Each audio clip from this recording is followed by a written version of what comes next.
Hello everyone, आप सबका स्वागत है आपके अपने विद्यालय के चैनल SBMIC के चैनल पर। SBMIC सरस्वती बाल मंदिर इंटर कॉलेज जगदाऊ नगर नैनी। ठीक, तो आज इसके प्रीवियस वीडियो में मैंने प्रत्यास्था स्टार्ट की थी। आज प्रत्यास्था से रिलेटेड हम लोग दूसरा वीडियो बनाने जा रहे हैं। इस वीडियो में आप स्ट्रेस और स्ट्रेन के बारे में पढ़ेंगे, प्रतिबल और विकृत के बारे में, और उसके पहले मैं आपको पढ़ाऊंगा प्रत्यास्थता की सीमा के बारे में, लिमिट ऑफ इलास्टिसिटी। ठीक, तो अब लिमिट ऑफ इलास्टिसिटी की बात हम करते हैं। पहले प्रत्यास्थता की सीमा।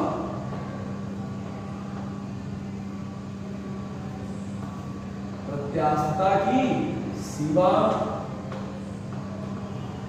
Limit of elasticity.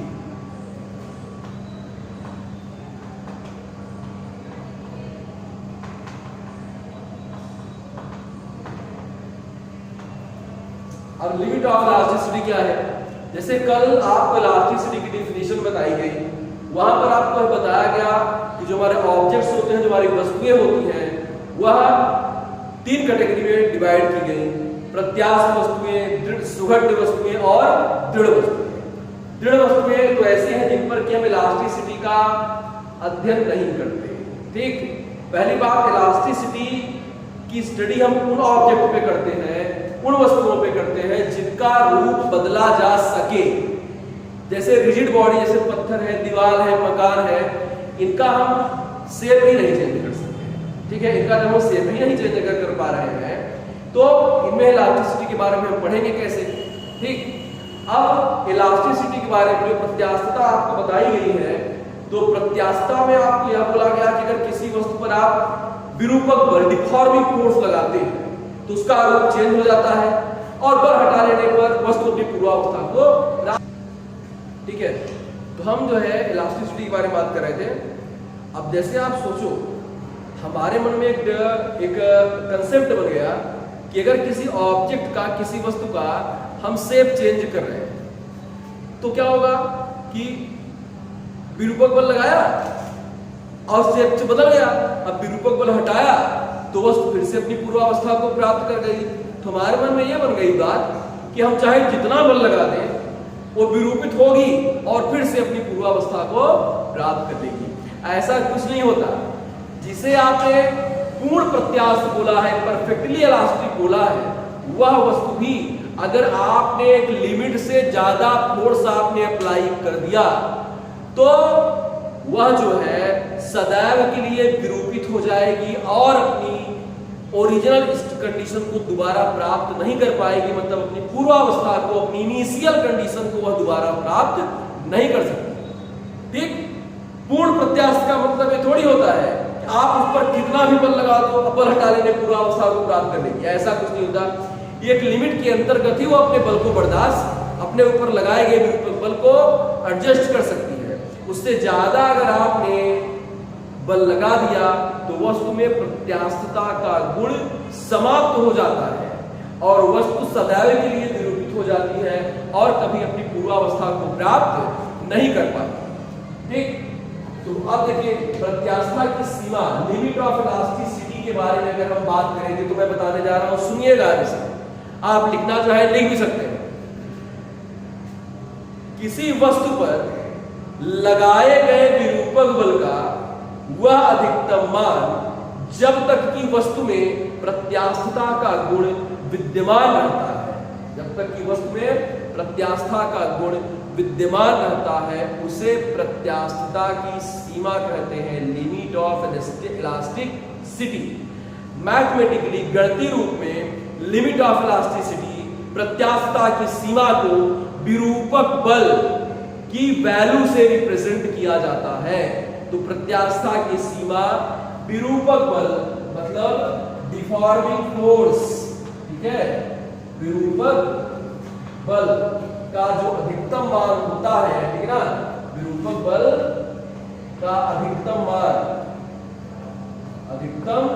मान यह आपका बनता है प्रत्यास्थता की सीमा। ठीक, तो इस तरह से प्रत्यास्थता की सीमा हमने क्लियर किया। अब प्रत्यास्थता की सीमा से ज्यादा अगर आपने डिफॉर्मिंग फोर्स या विरूपक बल अप्लाई कर दिया तो जो ऑब्जेक्ट है सदैव के लिए विरूपित हो जाएगा और कभी अपने इनिशियल कंडीशन को नहीं पा सकेगा। ठीक, ओके।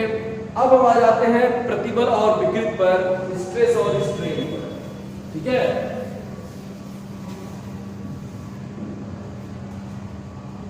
तो हम सबसे पहले बात करेंगे प्रतिबल की। एक प्रतिबल मतलब स्ट्रेस। ओके, देखिए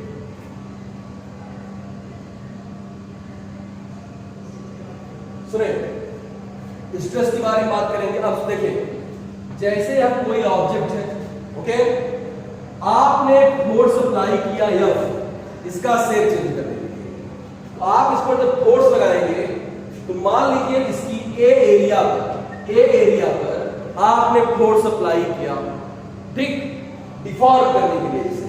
ये डिफॉर्म हुई भी, लेकिन कुछ दूर तक आपने इसे डिफॉर्म किया है दबी, उसके बाद आप उसे नहीं दबा पा रहे हो। इसका मतलब अंदर से भी एक फोर्स लग रहा है ना, अंदर से भी तो एक फोर्स लग रहा है। न्यूटन का third law, every action has an equal and opposite reaction, प्रत्येक क्रिया के बराबर परंतु विपरीत दिशा में प्रतिक्रिया होती है। तो अगर आपने यह फोर्स लगाया है डिफॉर्म करने के लिए, तो अंदर भी से यह फोर्स लगाएगी ऑब्जेक्ट अपने डिफॉर्मेशन को, अपने में विरूप, अपने में चेंज को रोकने के लिए। ठीक, तो ये जो अंदर वाला फोर्स लग रहा है, यह फोर्स है आंतरिक प्रतिक्रिया बल, इंटरनल रिएक्शनरी फोर्स। ठीक, ये आंतरिक प्रतिक्रिया बल, आपने ए एरिया पर फोर्स लगाया है तो अंदर से भी एक यह फोर्स लगेगा। ठीक, अंदर से भी एक यह फोर्स लगेगा ए एरिया पर। ठीक है, तो ये जो अंदर वाला फोर्स है आपका, जो कि एरिया पे परपेंडिकुलर लग रहा है, परपेंडिकुलर रहना चाहिए। हमें जो एरिया पर फोर्स लगाए हैं ना, it must be perpendicular to define stress. मतलब प्रतिबल को एक्सप्लेन करने के लिए उस बल का उस क्षेत्रफल पर अभिलंबित होना आवश्यक है। ठीक, तो हम इस F की बात करेंगे जो अंदर लग रहा है। तो ये बताइए, जैसे ए एरिया पर कितना बल फोर्स लगा है, या ए वाला F ले रहा हूं, वो अलग बात है, दोनों F इक्वल होते हैं, लेकिन डिफिनीशन देते समय हम इस F की बात करते हैं। तो ए एरिया पर आपका F फोर्स लगा, वन एरिया पर आपका फोर्स कितना लगेगा, F अपॉन A। ठीक है, F अपॉन A लगेगा। तो पर यूनिट एरिया, ये जो परपेंडिकुलर इंटरनल रिएक्शनरी फोर्स है, इट इज कॉल्ड स्ट्रेस।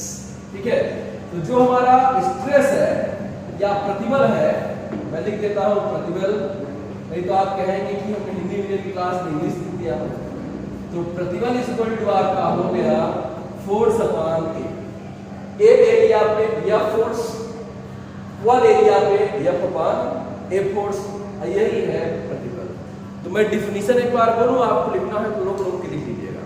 देखिए, किसी वस्तु पर विरूपक बल लगाने पर, ठीक है, एकांक क्षेत्रफल पर लगने वाले आंतरिक प्रतिक्रिया बल को, एकांक क्षेत्रफल पर लगने वाले आंतरिक प्रतिक्रिया बल को हम विरूप प्रतिबल बोलते हैं। एकांक क्षेत्रफल पर लगने वाले आंतरिक प्रतिक्रिया बल को प्रतिबल बोलते हैं। ठीक है, अब देखिए, एकांक क्षेत्रफल पर लगने वाले अभिलंबवत आंतरिक प्रतिक्रिया बल को, अभिलंबवत जरूर बोलेंगे, अभिलंबवत आंतरिक प्रतिक्रिया बल को क्या बोलते हैं, प्रतिबल बोलेंगे।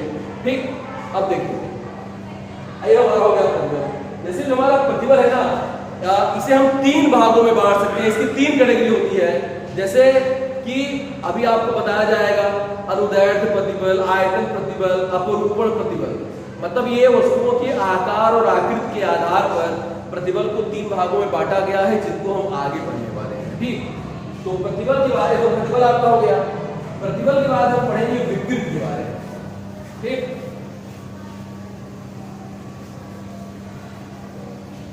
अब देखिए विकृत, विकृत मतलब आपका है स्ट्रेन। ठीक है, विकृत आपका हो गया स्ट्रेन। ठीक, अब देखिए विकृत के लिए हम पढ़ेंगे। अच्छा, प्रतिबल में एक चीज छूट रही थी, थोड़ा सा क्लियर कर लें। जैसे प्रतिबल आपने पढ़ा तो प्रतिबल बराबर आपको F अपॉन A मिला, और आपने पढ़ा रखा है कि दाब बराबर भी F अपॉन A होता है। इसका मतलब जो प्रतिबल होता है एक प्रकार का दाबी होता है, इसका जो मात्रक बनेगा आपका न्यूटन प्रति मीटर स्क्वायर बनेगा, और जो डायमेंशन फार्मूला बनेगा जैसे फोर्स का होता है ml स्क्वायर m(10⁻²) और a का हो जाएगा l स्क्वायर। आप इसको सॉल्व करेंगे तो ml पावर -1 और t पावर -2 होता है। तो इस तरह से जो यूनिट होता है वो न्यूटन प्रति मीटर स्क्वायर हो गया मात्रक, अब ये सूत्र हो गया ml पावर -1 t पावर -2। ठीक, अब अगर हम विकृत की बात करते हैं, ध्यान विकृत, तो अगर हम विकृत की बात करेंगे तो विकृत में क्या है, जैसे मान लीजिए कि किसी ऑब्जेक्ट की लंबाई है, किसी वायर की लंबाई है, आप उसे खींचकर उसकी लंबाई को आपने l प्लस l कर दिया, ओके, तो आपने चेंज कितना लाया, स्मॉल l का, तो l लंबाई पर आपने चेंज लाया स्मॉल l का, तो 1 यूनिट लंबाई पर आपने कितना चेंज लाया, स्मॉल l अपन l का, तो पर यूनिट लेंथ में जो चेंज आ रहा है ये विकृति है।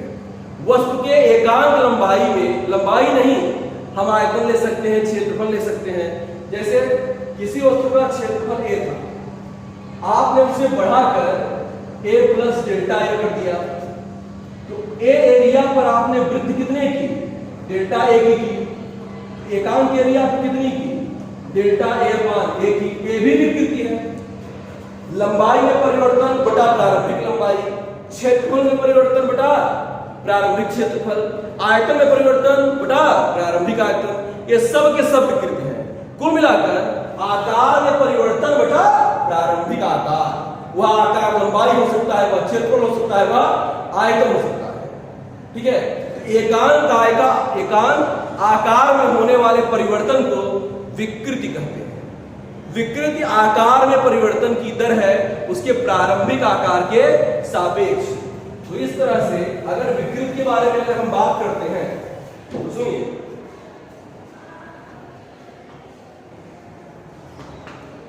विकृति आकार में परिवर्तन बटा प्रारंभिक आकार, प्रारंभिक आकार, ये आकार मैंने इसलिए बोल दिया, अभी मैं इसे पढ़ाऊंगा आपको क्षेत्रफल लंबाई सबके फॉर्म में। ठीक है, इसे आपको क्षेत्रफल लंबाई सबके फॉर्म में पढ़ाया जाएगा। तो देखिए, जैसे आकार में परिवर्तन, आकार में परिवर्तन का मतलब अगर लंबाई है तो लंबाई में परिवर्तन बटा प्रारंभिक लंबाई, क्षेत्रफल में परिवर्तन बटा प्रारंभिक क्षेत्रफल, आयतन में परिवर्तन बटा प्रारंभिक आयतन। तो यहां पर जो आपका आकार का तात्पर्य है, ठीक है, आकार का तात्पर्य लंबाई, क्षेत्रफल, आयतन, कोण, मतलब जो भी आप चेंज कर रहे हो। ठीक, तो कुल मिलाकर विकृति। और एक बात कि विकृति एक विमाहीन राशि बनेगी। विकृति विमाहीन कैसे हो गई भैया, अगर ये लंबाई में परिवर्तन है तो ये प्रारंभिक लंबाई है, ये लंबाई में परिवर्तन है तो क्या है आपका प्रारंभिक लंबाई है, तो ऊपर भी लंबाई और नीचे भी लंबाई। अगर क्षेत्रफल में परिवर्तन है तो यह प्रारंभिक क्षेत्रफल है, अर्थात ऊपर भी क्षेत्रफल तो नीचे भी क्षेत्रफल, अगर ऊपर आयतन तो नीचे भी आयतन, तो मात्रक से मात्रक कट जाएगा, अर्थात विकृति की कोई विमा नहीं होती। ठीक है, विकृति की कोई विमा नहीं होती। तो इस तरह से हमने प्रतिबल को पढ़ा और विकृति को पढ़ा। विकृति को अभी हम 3 भागों में पढ़ेंगे, ठीक है ना, अनुदैर्घ्य विकृति, आयतन विकृति और अपरूपण विकृति के बारे में। एंड सबसे मोस्ट इंपॉर्टेंट बात हम पढ़ने वाले हैं प्रत्यास्थता गुणांक, जो हमारा अगला वीडियो होगा इससे रिलेटेड, उसमें हम प्रत्यास्थता गुणांक के बारे में पढ़ेंगे। ठीक है, तो इस तरह से हम लोगों ने आज प्रतिबल विकृति के कंसेप्ट को पूरा किया। तो फिर मिलते हैं अगले वीडियो में प्रत्यास्थता गुणांक के साथ, तब तक के लिए थैंक यू।